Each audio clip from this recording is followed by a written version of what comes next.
Emotion, the body's reaction to your mind. Mind and the way I use the world is not just thought. It includes your emotions as well as all unconscious mental emotional reactive patterns.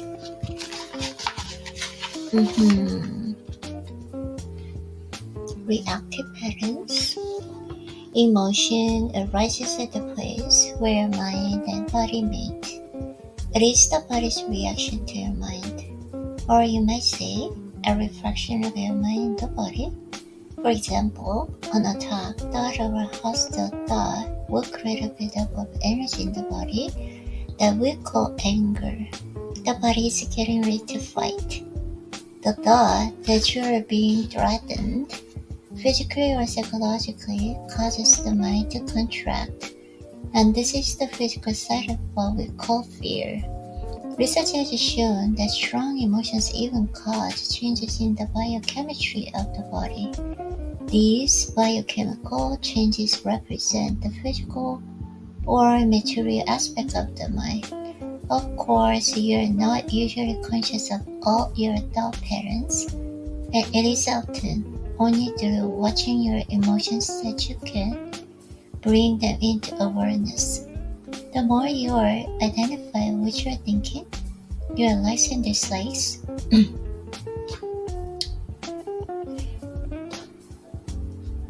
judgments, and the interpretations, which is to say, the less present you are as the watching consciousness, the stronger the emotion energy charge will be, whether you're unaware of it or not.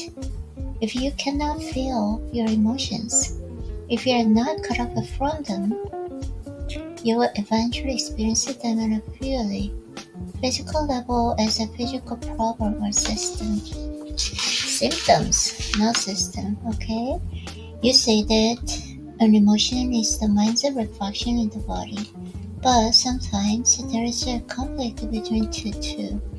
The mind says no, while the emotion says yes, or the other way around.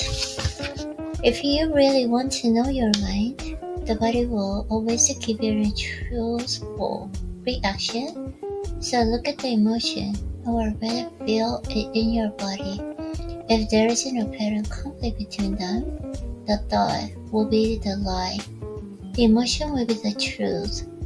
Not the ultimate truth of who you are, but the reactive truth of a state of mind at the time.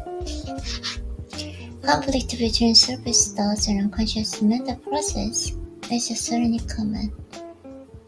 You may not yet be able to bring your unconscious mind activity into awareness as thought, but it will always be reflected in the body as an emotion, and of this you can become aware.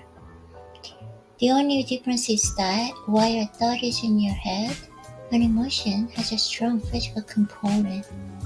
And so is primarily felt in the body.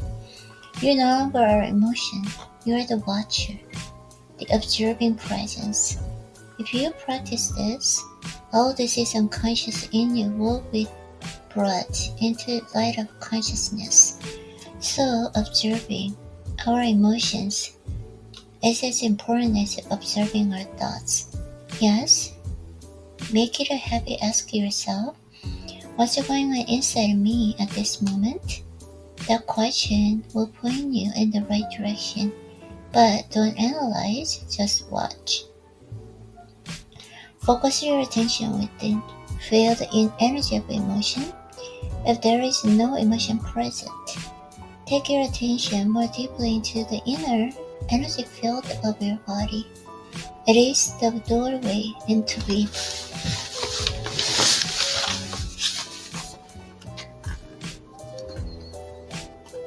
If you are pulled into unconscious identification with the emotion thought lack of presence, which is normal, the emotion temporarily becomes yes.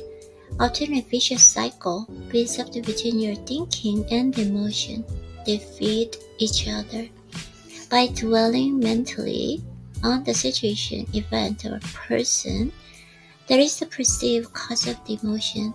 The thought feeds energy to the emotion, which in turn energizes the thought pattern, and so on. In fact, the harder the mind struggles to get rid of the pain, the greater the pain. The mind can never find the solution, nor can it afford to allow you to find the solution, because it is itself an intrinsic part of the problem. So you need to become fully unconscious. So you need to become fully conscious of your emotions and to be able to feel them before you can feel that which lies beyond them. Emotion literally means disturbance. Love, joy, and peace are a deep state of being, are the three aspects of a state of inner connectedness with the being. Many love relationships, after initial euphoria has passed, actually oscillate between love and hate, attraction and attack. Real love doesn't make you suffer. How could it? It doesn't suddenly turn into hate, nor does real joy turn into pain.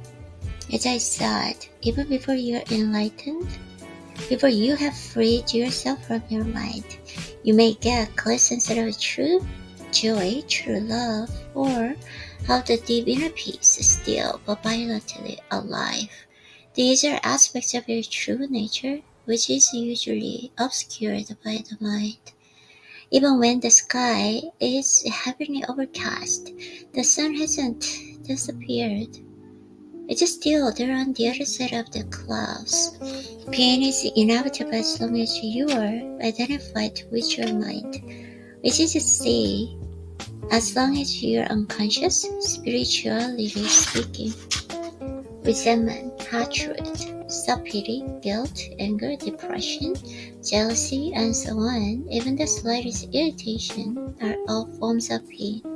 Seen from the higher perspective, both the negative and positive polarities are faces of the same coin. There are two levels of your pain: the pain that you create now, and the pain from the past that still lives on your mind and body. Since you create a pain in the present and dissolve in past pain, this is what I want to talk about now. Consciousness, the way out of pain.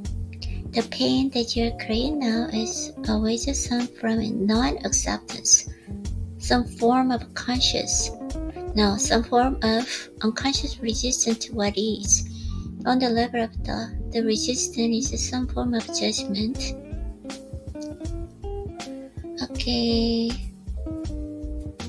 On the emotional level, it is some form of negativity. The intensity of the pain depends on the degree of resistance to the present moment, and this in turn depends on how strongly you identify with your mind. The mind always seeks to deny the now and escape from it. In other words, the more you identify with your mind, the more you suffer. Or you may put it like this: the more you are able to honor and accept the now, the more you are free of pain, of suffering, and free of the egoic mind. Well, of course, it is now. The time is now. What else is there? It is. Observe how the mind labels it, and how this labeling process, this continuous sitting in judgment, creates pain and unhappiness. By watching the mechanics of mind, you step out of its resistant patterns, and you can then allow the present moment to be. This will give you a taste of a state of inner freedom from external conditions, the state of true inner peace. Then see what happens, and take action if necessary or possible. Accept, then act. Whatever the present moment contains, accept it as if you had chosen it. Always work with it, not against it. Make it your friend and ally, not your enemy. This will miraculously transform your whole life. Yeah, as long as you are unable to access the part of the now, this accumulated pain is a negative energy field that occupies your body and mind. I think the emotional pain body, while others may experience it only in certain situations, such as intimate relationships or situations linked with the past loss, are abundant. Physical or emotion hurt, and so on. Okay. Once the pain body has taken you over, you want more pain, you become a victim. Okay, it's outside. That's why I don't want to read this one. So the pain body doesn't want you to observe it directly and see it for what it is. The moment you observe it, feel its energy field within you and take your attention into it. The identification is broken. A higher dimension of consciousness has come in. I call it presence. You are now the oneness, or the watcher of the pain body. This means that it cannot use you anymore by presenting to be you, and it can no longer replenish itself through you. You have found your own innermost strength. You have accessed the part of now. Although you are no longer energizing it through your identification, it has in a certain moment. Just like in a spinning wheel that will keep turning for a while, even when it's no longer being propelled. Stay present, stay conscious. Be the ever-alert guardian of your inner peace. You need to be present enough to be able to watch the pain body directly and feel its energy. It then cannot control your thinking. The moment your thinking is aligned with your energy field of the pain body, you are identified with it and again feeding it with your thoughts. You become whole again. Let me summarize the process. Focus attention on the feeling inside you. Know that it is the pain body. Accept that it is there. Don't think about it. Don't let the feeling turn into thinking. Don't judge or analyze. Don't make and identify yourself and out of it. Stay present and continue to be an observer of what is happening inside you. Become aware not only of the emotional pain, but also of the one who observes, the silent watcher. This is the part of the now, the part of your own conscious presence. Then see what happens. For many women, the pain body awakens, particularly at the time preceding the menstrual flow. If this applies to you, observe the resistance within yourself. Observe the attachment to your pain. Be very alert. Observe the peculiar pleasure you derive from being unhappy. Observe the compulsion to talk and think about it.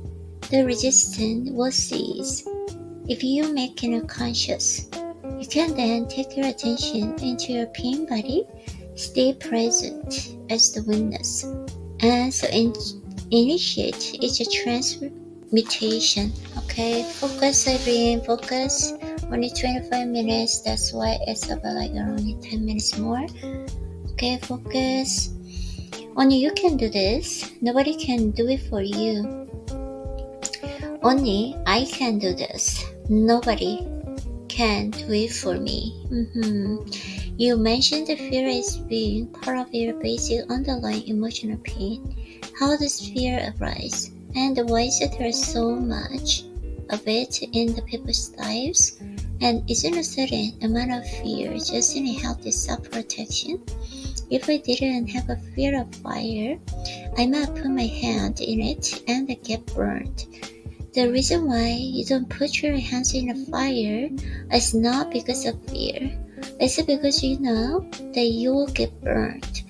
You don't need to fear to avoid unnecessary danger, just a minimum of intelligence and common sense. This kind of psychological fear is always in something that might happen, not of the something that is happening now. You are in the here and now, while your mind is in the future. This creates an anxiety gap. And if you are identified with your mind and have lost touch with the power and simplicity of the now, that anxiety gap will be your constant companion. You can always cope with the present moment, but you cannot cope with something that is on your mind protection. You cannot cope with the future. Moreover, as long as you are identified with your mind, the ego runs your life. As I pointed out earlier, because of its phantom nature, and despite elaborate defense mechanisms, the ego is vulnerable and insecure, and it sees itself constantly under threat. This, by the way, is the case even if the ego is a more deliberate component. Now remember that an emotion is an body's reaction to your mind. A message is an body receiving continuously from the ego, the false mind-made self. Danger, I'm under threat. And what is an emotion generated by this continuous message? Fear, of course. You can state clearly and firmly how you feel or what you think, but there will be no aggressiveness or defensiveness about it. Your sense of self is then tried from deeper and truly present within yourself, not from the mind. Watch out for any kind of defenseless within yourself. Or you're defending an illusory identity, an image in your mind, and a fictitious entity. By making this pattern conscious, by witnessing it, you disidentify from it. In the light of your consciousness, the unconscious pattern will then quickly dissolve. This is the end of the arguments and the power games, which are so corrosive to relationships. Power over the other as a witness, disguised as strength. True power is within, and it is available to you now. None of these. You become present. When you're present, you can allow the mind to be erased without getting entangled in it. The mind itself is not dysfunctional.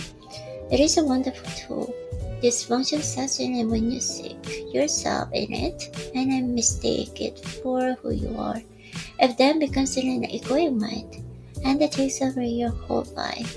It seems almost impossible to disidentify from the mind. You are all immersed in it. How do you teach a fish to fly? Here's the key. End of the delusion of time. Time and mind are inseparable. Remove time from the mind and it stops, unless you choose to use it. To be identified with your mind is to be trapped in time. The compulsion to live almost exclusively through memory and anticipation. This creates an endless preoccupation with the past and the future and a willingness to honor and acknowledge the present moment and allow it to be. The compulsion arises because the past gives an identity and the future holds a promise of salvation or fulfillment as in whatever form. Both are illusions, but without a sense of time, how would we function in this world? There would be no goals to strive toward anymore. I wouldn't even know who I am because my past makes me know who I am today. I think time is something very precious, and we need to learn to use it wisely rather than waste it. Time isn't precious at all because it is an illusion, What you perceive as precious is not time, but the one point that is out of time, the now. That is precious indeed. The more you focus on time, past and future, the more you miss the now, the most precious thing there is. Why isn't it the most precious thing? First, because it is the only thing. It's all there is. The eternal present is the space within which your whole life unfolds, the one factor that remains a constant. Life is now. There was never a time when your life was not now, nor will there ever be. Our past and future just as real, sometimes even more real than the present. After all, the past determines who you are. As long as you know how we perceive and behave in the present, and our future goals determine which actions we take in the present. Nothing ever happened in the past, it happened in the now. Nothing will ever happen in the future, it will happen in the now.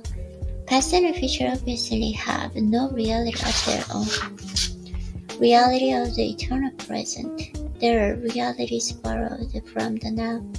The reason why some people love to engage in dangerous activities, such as mountain climbing, car racing, and so on, although they may not be aware of it, is that force them into now, that intensity of life state that is free of time, free of problems, free of thinking, free of the burden of the personality. In the now, in the presence of time, all your problems will dissolve. Suffering needs in time. It cannot survive in the now. If not now, when? A moment ago, when you talked about the eternal present and unreality, past and future, the mind cannot know the tree. It can only know facts and information about the tree. My mind cannot know you, only labels, judgments, facts, and opinions about you. Being alone knows directly. So break the old pattern of the present moment denial and the present moment resistance. Make it your practice and withdraw attention from the past and the future whenever they are not needed. Step out of the time dimension as much as possible in everyday life. If you find it hard to enter the now directly, start by observing the habitual tendency of your mind to want to escape from the now. You will observe that the future is usually imagined as either better or worse than the present. If they imagine the future is better, it gives them a hope and a pleasure and anticipation. If it is worse, it creates anxiety. Both are illusory. Through self-observation, more presence comes into your life automatically. The moment you realize you are not present, you are present. Whenever you are able to observe your mind, you are no longer trapped in it. Another factor has come in, something that is not of the mind, the oneness in presence. Be present as the watcher of your mind, of your thoughts and emotions as watcher of your reactions in the various situations. Be at least as interested in your reactions as in the situation or a person that causes you to react. Notice also how often your attention is the past or future. Don't judge and analyze what you observe. What's the thought? Feel the emotion, observe the reaction. Don't make a personal problem out of them. You will then feel something more powerful than any of those things that you observe. The still, observing presence itself behind the content of your mind, the silent watcher. Intense presence is needed to when certain situations trigger a reaction within a strong emotional charge, such as when you self-image threatened, a challenge comes into your life and triggers fear, things go wrong, or an emotional complex from the past is brought up. In those instances, The tendency is for you to become unconscious. The reaction or emotion takes you over, you become it. You act it out, you justify, make wrong, attack, defend, accept that it is new.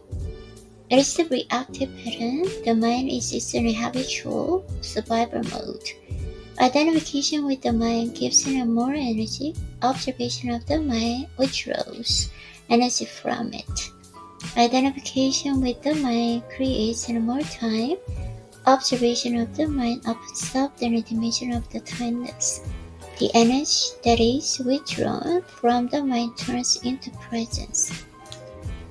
Once you can feel what it means to be present, it becomes much easier to simply choose to step out of the time dimension whenever time is not needed for practical purposes and move more deeply into the now.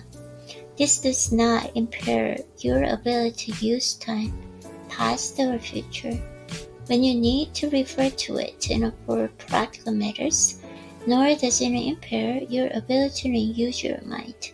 In fact, it enhances it. When you do use your mind, it will be sharper, more focused. Clock time is not just in making an appointment or a planning a trip. It includes in learning from past and so that we don't repeat the same mistakes over and over again. Setting goals and working toward them. Predicting the future by means of appearance and loss, physical, mathematical, and so on, learned from the past, and taking appropriate action on the basis of our prediction. Any lesson from the past then becomes relevant and is applied now, and the planning as well as working toward achieving a particular goal is done now. Be alert as you practice this, so that you do not unwittingly transform clock time into psychological time. For example, if you made a mistake in the present and learn from it now, you are using a clock time. On the other hand, if you dwell on it mentally and self-criticism, remorse, or guilt come up, then you are making the mistake into me and mine.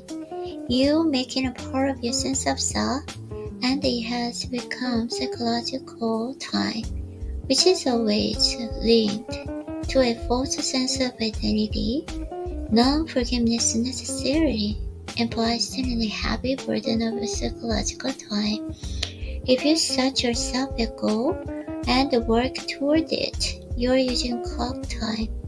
You are aware of what you want to go, but you honor and give your fullest attention to the step that you are taking at the moment. If you then become excessively focused on the goal, perhaps because you are seeking happiness, fulfillment, or a more complete sense of self in it, the now is no longer honored. It becomes reduced to mere stepping stone to the future with a non-intrinsic value. Clock time then turns into psychological time. Your lifestyle journey is no longer an adventure, just an obsessive need to arrive, to attain, to make it. You no longer see or smell the flowers and the by wayside either, nor are you aware of the beauty and the miracle of life that unfolds all around you when you're present in the now. Okay, that is all. That's good job.